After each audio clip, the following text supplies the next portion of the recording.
بسم اللہ الرحمن الرحیم۔ السلام علیکم۔ قدرت اللہ صاحب لکھتے ہیں کہ پاکستانی سیاست گزیدہ جرنلوں میں یحییٰ خان سب سے زیادہ رومان پرست واقع ہوئے ہیں۔ وہ شباب اور شراب دونوں کے رسیا تھے اور انہی کارناموں کی وجہ سے ذلت اور رسوائی ملک کا مقدر بن کر رہ گئی۔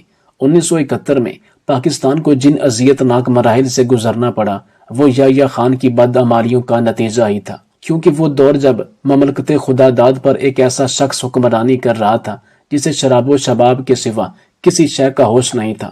ایک روز ہم میٹنگ کر رہے تھے کہ ایک گول مٹول سا فوجی جیپ سے اتر کر ہمارے پاس آیا۔ چہرے پر سوجن اور آنکھوں میں گندے انڈے کی ابلی ہوئی زردی تھی۔ اس کے ایک ہاتھ میں بید کی چھڑی اور دوسرے میں چمڑے کا گول تھیلا تھا۔ آتے ہی اس نے اپنی چھڑی میری ناک کے عیاں سامنے گھمائی اور قدرے ڈانٹ کر پوچھا، یہاں کیا تماشا ہو رہا ہے؟ میں نے عرض کیا کہ یہ آزاد جموں کشمیر کا سیکٹریٹ ہے۔ یہ سن کر اس کی توند پڑی ہوئی اوجڑی کی طرح گدگدائی اور گلے سے کچھ روندی ہوئی آوازیں برآمد ہوئیں۔ یہ اس بات کی دلیل تھی کہ یحییٰ خان صاحب تمسخر فرما رہے ہیں۔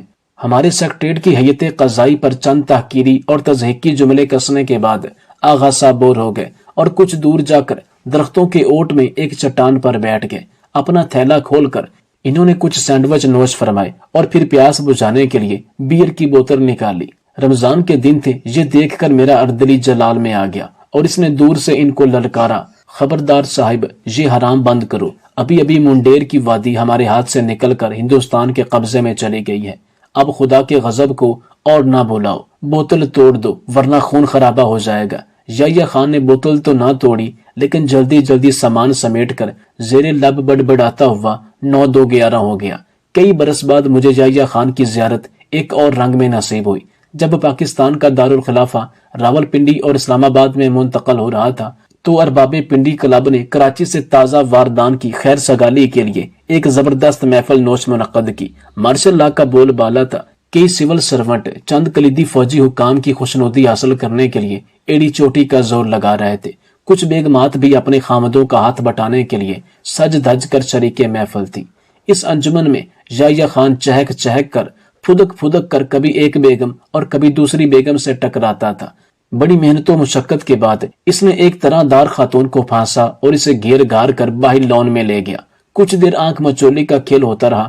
بدقسمتی سے عالم اور طرح دار خاتون کو نازو کہہ کر اندر بیٹھے امیدواروں کی چھاتی پر مونگ ڈلتے رہے۔ پھر زور کا دھماکہ ہوا اور سب لوگ بھاگ کر باہر آ گئے۔ خاتون تو ایک میز پر ٹانگیں اٹکائے بڑے آرام سے شیمپین پی رہی تھی، لیکن غریب یحییٰ خان کسی کرسی سے ٹکرا کر دمبے کی طرح زمین پر گر پڑا تھا۔ چند لوگوں نے دھکیل نکال کر اسے اٹھایا۔ وہ حنود شدہ اکڑی ہوئی لاش کی طرح بے حس و حرکت کھڑا ہو گیا اور کسی نے اس کی پتلون اوپر کھینچ کر توند کے اوپر کی۔ اپنی حرکات کی بدولت یحییٰ خان کے دور کو اگر رنگیلے بادشاہ کا دور کہا جائے تو بیجا نہ ہوگا، کیونکہ ان کے دور میں بری شہرت کی حامل کئی خواتین کی آمد و رفت ایوان صدر میں عام تھی، اور ان کے دور اقتدار میں ان سے بھی زیادہ طاقتور جنرل رانی، جن کا اصل نام اقلیم اختر المعروف جنرل رانی تھا، ثابت ہوئی۔ جنرل رانی نے کئی بار دعویٰ کیا کہ ذوالفقار علی بھٹو، غلام مصطفیٰ کھر اور دیگر سیاستدان ان کے گھر میں اکثر حاضر ہوتے رہتے تھے۔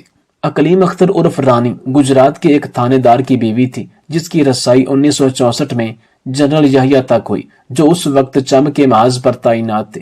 یاد رہے کہ چم کا علاقہ گجرات سے بامشکل 1.5 گھنٹے کی مسافت پر ہے۔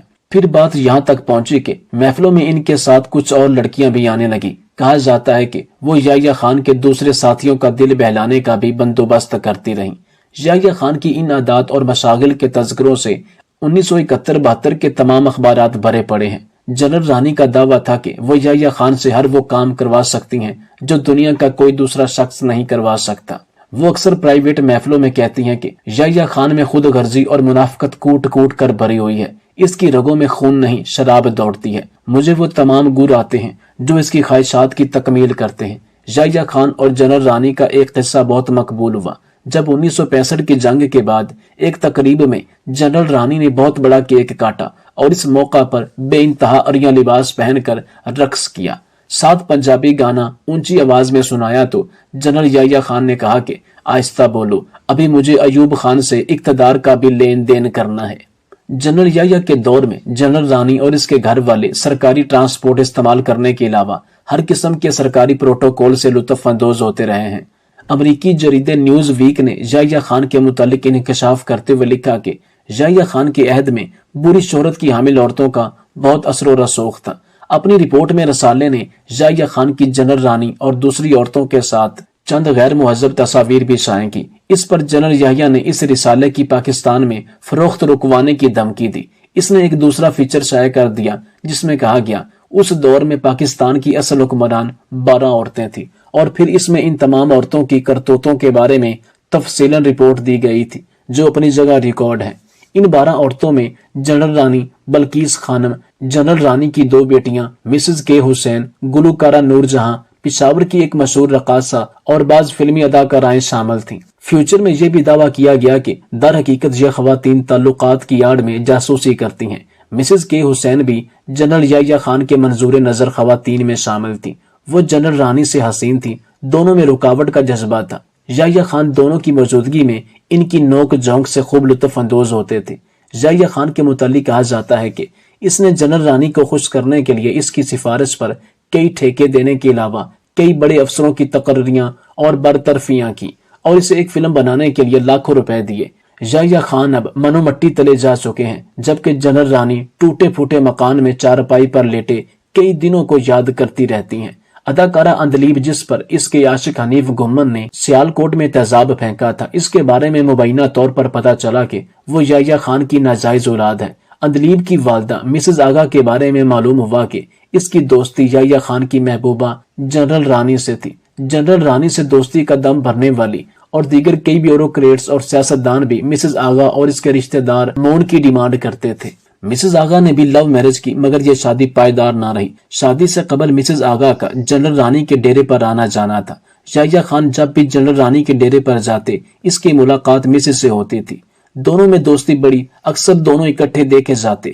اکثر محفلوں میں یہ کہتی سنی جاتی تھی کہ جنرل رانی میری بہن ہے اور یحییٰ خان میرا سب کچھ، اور میں کسی سے نہیں ڈرتی۔ یحییٰ خان کے قریبی حلقے دلیب کی پیدائش پر استفسار کرتے نظر آئے کہ یہ بیٹی شوہر سے ہے یا یحییٰ خان کا گناہ ہے۔ یحییٰ خان کی رنگ رنگیلی زندگی کا یہ واقعہ تو شہرت دوام حاصل کر چکا ہے کہ مشہور فلم سٹار ترانہ صدر یحییٰ خان سے ملنے گئی تو دربانوں نے روک لیا اور خاصی دیر بحث کرنے کے بعد جانے کی اجازت دی، مگر جب وہ باہر آئی تو ڈیوٹی پر موجود لوگوں نے اسے سیلوٹ مارا۔ پوچھا گیا کہ جاتے ہوئے تو یہ کارروائی نہیں کی گئی، تو وہ لوگ یک زبان بولے کہ جناب، پہلے آپ صرف فلم سٹار ترانہ تھی، مگر اندر سے آنے کے بعد آپ قومی ترانہ بن چکی ہیں۔ یحییٰ خان کی شخصیت پر تبصرہ کرتے ہوئے مغربی جرائد نے لکھا تھا کہ ہر شخص مختلف طریقے سے ناشتہ کرتا ہے۔ انگریز انڈے اور سور پسند کرتا ہے، جرمن جوس اور فروٹ پسند کرتے ہیں، مگر یحییٰ خان زنا پسند فرماتے ہیں۔ معروف صحافی منیر احمد جنرل یحییٰ خان شراب، عورت اور ٹوٹتا بنتا پاکستان کے عنوان سے لکھتے ہیں کہ جنرل یحییٰ خان شراب پیتے تھے، مگر وہ بھٹو اور شیخ مجیب الرحمان دونوں کو کبھی کبھار ساتھ بٹھا کر بھی پی لیا کرتے تھے، کیونکہ ذوالفقار علی بھٹو کو معلوم تھا کہ یحییٰ کے شوق کس قسم کے ہیں، اس لیے وہ لاڑکانہ میں یحییٰ خان کو شکار کھلوانے کے ساتھ ساتھ دوسرے لوازمات سے بھی ان کی سیوا کیا کرتے تھے۔ یہ ذکر اس دور کا ہے جب شراب کھلے عام فروخت ہوتی تھی، کبا خانے کھلے عام چلتے تھے، ہوٹلوں میں گانے بجانے اور جسم فروشی کا کاروبار کھلے عام، اور ایسا محسوس ہوتا تھا کہ حکمران طبقہ غیر محسوس انداز میں پاکستان کو سیکس فری سوسائٹی کی طرف لے کر جا رہا ہے۔ ذوالفقار علی بھٹو مرحوم نے اسلامی قوانین اس لیے نافذ نہیں کیے تھے کہ ان پر راتوں رات اسلام کی رحمتیں نازل ہو گئی تھیں، بلکہ ایسا انہوں نے محض اقتدار بچانے اور مولوی حضرات کو خوش کرنے کے لیے کیا تھا۔ بھٹو مرحوم نے شراب پر پابندی تو لگا دی، لیکن شراب کی خرید و فروخت کا سلسلہ جاری رہا۔ ذوالفقار علی بھٹو اور ان کی کابینہ کے اکثر ارکان شراب پیتے تھے، اور صرف سیاستدانوں پر ہی کیا موقوف تعداد میں سول اور ملٹری بیوروکریسی سے تعلق رکھنے والے افراد بھی یہ شغل فرماتے تھے۔ لیکن ان تمام افراد کی مین نوشی کے قصے اس لیے زبان زد عام نہ ہوئے کہ انہیں پینے کا سلیقہ آتا تھا، سوائے چند ایک نوجوان حضرات کے، جن میں غلام مصطفیٰ کھر بھی شامل تھے۔ جب غلام مصطفیٰ کھر گورنر بنے تو وہ شراب پی کر لاہور میں گورنر ہاؤس کے کمروں اور وسیع و عریض سبزہ زار میں غول گپاڑا مچا دیا کرتے تھے، اور وہ حسین و جمیل خواتین کے ساتھ جس طرح تفریح لمحات گزارتے تھے وہ اپنی جگہ ایک اور حقیقت اور تاریخ کا حصہ ہے۔ اسی طرح سندھ کے سابق وزیر اعلیٰ جام صادق شراب نوشی کے حوالے سے بدنام اس لیے ہو گئے کہ وہ سب کے سامنے پیتے تھے اور کہتے تھے کہ میں شرابی ہوں، منافق نہیں ہوں، ہاں میں پیتا ہوں اور ڈٹ کر پیتا ہوں۔ یہی کچھ حال جنرل یحییٰ خان کا بھی تھا۔ جو پیتے تھے اور ڈٹ کر پیتے تھے، وہ شراب پیتے نہیں تھے بلکہ شراب میں نہاتے تھے، اور ان کی یہ حرکت نہ صرف ان کے اپنے لیے بلکہ ان کے خاندان کے لیے بھی رسوائی کا سبب بنی۔ ایک مرتبہ موصوف نے ایک برادر اسلامی ملک ایران کے دورے کے دوران اس قدر شراب پی لی کہ ایوان صدر کے عملے کو جہاز 2 گھنٹے تک محض اس لیے فضا میں محو پرواز رکھنا پڑا کہ صدر محترم کا نشہ اتر جائے۔ ایوان صدر میں جنرل یحییٰ خان عموماً رات گئے خصوصی محفل میں جایا کرتے تھے، اور مینوشی کے ساتھ ساتھ وہ خوبصورتی سے بھی دل بہلاتے رہتے تھے۔ انہی خواتین میں ایک اداکارہ ترانہ بھی تھی جو بلا شبہ خوبصورتی میں اپنی مثال آپ تھی۔ جنرل یحییٰ خان ایوان صدر میں اداکارہ ترانہ کی فرمائش پر کبھی کبھار مستی میں قومی ترانہ بھی سنا دیا کرتے تھے، اور فی الحقیقت اس دوشیزہ کا ایوان صدر میں ترانہ بجتا تھا، یعنی وہ اس قدر اثر و رسوخ کی مالک تھی کہ اہم عہدوں پر فائز حضرات بھی اس کی خوشامد کرتے تھے اور ڈرتے تھے کہ کہیں اس کی شان میں ان سے کوئی بھی ادبی نہ ہو جائے۔ ترانہ خوبصورتی میں تو اپنی مثال آپ تھی ہی، لیکن ان کے گلے کے نزدیک قدرتی طور پر چھوٹا سا گڑا بنا ہوا تھا، اور یحییٰ خان وہاں شراب انڈیل دیا کرتے تھے۔ اس طرح یہ ایک اور خاتون مسز کے ایم حسین بھی تھی جن کا تعلق بنگال سے تھا۔ وہ بلیک بیوٹی کے نام سے مشہور تھی، چونکہ مسز کے ایم حسین کو ایوان صدر میں کبھی کبھار آنے کے لیے اپنے شوہر سے بہانہ کرنا پڑتا تھا، اس لیے صدر محترم نے ان کے میاں صاحب کو سوئٹزرلینڈ میں سفیر بنا کر بھیج دیا۔ ایک مرتبہ مسز کے ایم حسین کا ایک مالیاتی ادارے PIDC کے سربراہ سعید احمد کے ساتھ جھگڑا ہو گیا۔ ظاہر ہے کہ بلیک بیوٹی نے کسی کی سفارش کی ہوگی اور سعید احمد نے اس پر غور نہیں کیا ہوگا، چنانچہ بلیک بیوٹی نے یحییٰ خان سے اس کی شکایت کر دی۔ بس پھر کیا تھا، راتوں رات سعید احمد کو پیغام دیا گیا کہ پنڈی پہنچو اور استعفیٰ دے دو۔ آخرکار سعید احمد نے تحریری طور پر معذرت کی، اور اس معذرت نامے پر یحییٰ خان نے اپنے ہاتھ سے لکھا، 900 چوہے کھا کر بلی حج کو چلی۔ مسز کے ایم حسین کے بھارتی سفارتکاروں کے ساتھ بھی تعلقات تھے، اور انٹیلیجنس کو بہت بعد میں پتا چلا کہ وہ را کے لیے کام کرنے کے علاوہ CIA کے لیے بھی خدمات انجام دے رہی تھی۔ جہاں تک اداکارہ ترانہ کا تعلق ہے، وہ فوج کی ایک انٹیلیجنس ایجنسی کے لیے بھی کام کرتی تھی۔ یحییٰ خان کا قرب حاصل کرنے والی خواتین میں سب سے زیادہ بدنام جنرل رانی ہوئی، جو گجرات سے تعلق رکھتی تھی، اور ان کا اصل نام اقلیم اختر تھا۔ اقلیم اختر رانی کو جنرل رانی کا خطاب خود یحییٰ خان نے دیا، کیونکہ وہ بہت تیز اور حق چٹ خاتون تھی۔ بڑے بڑوں کی بے عزتی کر دینا ان کے لیے معمول کا کام تھا۔ یحییٰ خان کے فرزند علی محمد خان نے ماضی کے جھروکوں میں جھانکنا شروع کیا تو تاریخ ایک نئی شکل لے کر میرے سامنے آ گئی۔ علی یحییٰ خان نے اپنے والد کی زندگی کے اوراق سے پردہ اٹھانے سے قبل جی بھر کے بھٹو کو گالیاں دی، اور پھر بولے، تمہیں یاد ہے کہ اس شوباز نے میرے والد کو 5.5 سال گھر اور بوسیدہ عمارتوں میں نظر بند رکھا۔ مجھے بھٹو سے کبھی بھی دوستی کا شوق نہ تھا، کیونکہ وہ اس قدر جھوٹ بولتا تھا کہ خدا کی پناہ۔ بھٹو نے اقتدار حاصل کرتے ہی اپنی اصلیت ظاہر کر دی۔ اس نے ہمارے خاندان کو انتقام کا نشانہ بنایا، اور میڈم رانی کو میرے والد کے ساتھ ہر طرح سے ذلیل کر دیا۔ حالانکہ میڈم رانی کا تعارف بھٹو نے خود میرے والد سے یہ کہہ کر کرایا تھا کہ یہ خاتون میری اچھی والدہ ہیں۔ اکتوبر 1971 میں میری شادی ہوئی۔ ہم نے بھٹو کو دعوت نہیں دی تھی، لیکن اس کے باوجود وہ شادی سے چند دن پہلے گھر میں آ گیا اور بولا، سر میرے بھتیجے کی شادی ہے اور مجھے مدعو نہیں کیا گیا، یہ بڑی زیادتی ہے۔ اس پر والد صاحب نے کہا کہ ملک کی حالات خراب ہیں، اس لیے شادی دھوم دھام سے نہیں منائی جا رہی، بہرحال تم آ جانا۔ لیکن شادی کی تقریب میں بھٹو شراب پی کر گل گپاڑا کرتے رہے، اور ایک جرنیل کو دیکھ کر انہوں نے کہا کہ اے جرنیل سنو، تم نے مجھے سلام کیوں نہیں کیا؟ وہ جنرل ہکا بکا رہ گیا، کیونکہ بھٹو کا انداز شرمناک تھا اور وہ تقریب کو خراب کر رہے تھے۔ میں نے بھٹو کو کہا کہ زلفی، تمہیں سلام کرنا ہر کسی کے اوپر لازم نہیں ہے۔ جس پر وہ بولے، ہر کسی پہ لازم ہو نہ ہو، لیکن کم از کم اس کو مجھے سلام کرنا چاہیے، کیونکہ کل رات اس کی بیوی میرے بستر پر تھی۔ شادی کی تقریب ختم ہوئی تو اگلے دن والد صاحب نے مجھے بلا کر کہا کہ بھٹو اور جنرل کے درمیان کل رات کس بات پر جھگڑا ہوا تھا۔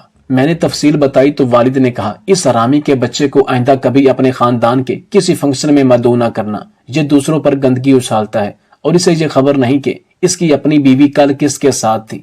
اسے لوگوں کی بیویوں کا پتہ تھا، لیکن اپنی کی خبر نہیں۔